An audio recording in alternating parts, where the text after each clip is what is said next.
Aplicación de categorías sociológicas. Lucha de clases, poder, dominación y discurso.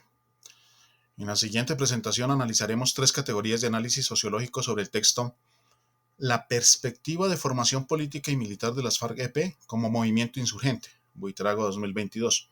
Por supuesto, que solo es un abrebocas a las múltiples miradas que se pueden realizar sobre un fenómeno social como el conflicto armado en Colombia que tantas secuelas ha dejado en nuestro país. Les habla Jorge Alberto Montenegro Castellanos, del curso Corrientes de Pensamiento Sociológico del área de Sociología de la Universidad Nacional Abierta de Distancia, UNAD.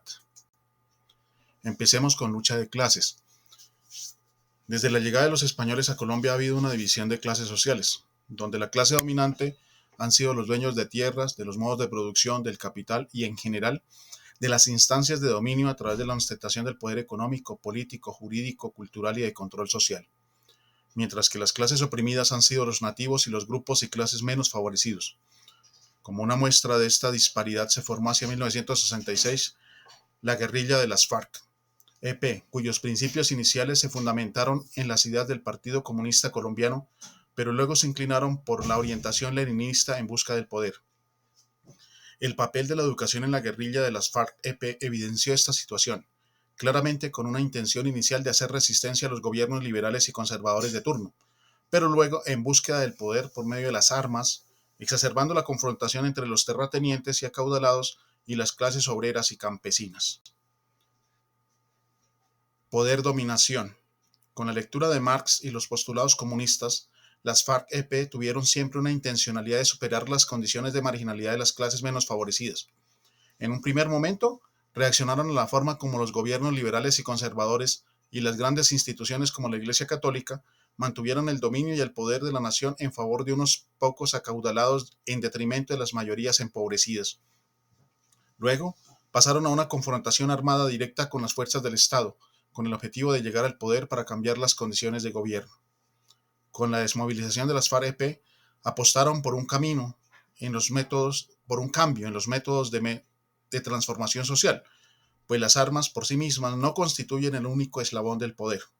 A pesar de las luchas armadas y de los estragos causados por la guerra, los poderes y la dominación incluso se incrementaron, a tal punto que Colombia es uno de los países más desiguales del mundo. La tercera categoría, el discurso. En mi concepto, el modelo educativo de las FARC-EP fue una forma discursiva que se fue mejorando con el paso del tiempo, pues no solo hubo una preocupación porque los miembros del movimiento conocieran la interpretación histórica del marxismo y del leninismo, sino que aprendieran a leer, a escribir, a tener elementos de lucha ideológica para defender los propósitos de la lucha armada. El diseño de una cartilla de instrucción y de otros elementos de propaganda fueron parte del aparato discursivo para lograr la comunicación de los objetivos de la organización, pero también para cohesionar y articular la ideología y los principios entre todos los bloques y los miembros. A este respecto nos dice Buitrago: las FARC-EP no solamente eran un movimiento insurgente con un brazo armado y con acciones militares para desestabilizar al gobierno, sino también una apuesta política de país que agenció con el diseño e implementación de un sistema educativo estructurado para los militantes del movimiento guerrillero. ¿Qué podemos concluir entonces? Primero, las FARC-EP no solo fueron un movimiento guerrillero, sino una organización con una propuesta educativa para sus militantes y una clara ideología marxista-leninista que buscó el poder a través de las armas.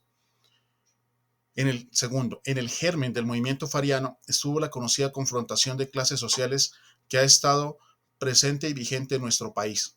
Ante la negativa de un Estado complaciente con las clases dominantes, han surgido intentos de cambio en la estructuración del país, como el de las FARC-EP a través de las armas. Y tercero, la acción de las FARC-EP estuvo encaminada a la toma del poder y, por tanto, el cambio de las estructuras del poder, al estilo de la propuesta marxista, para lo cual el modelo educativo fue fundamental para articular la ideología, la jerarquía, la línea de mando y la unificación de corrientes en la lucha, de criterios en la lucha, perdón. Muchas gracias a todos por su atención.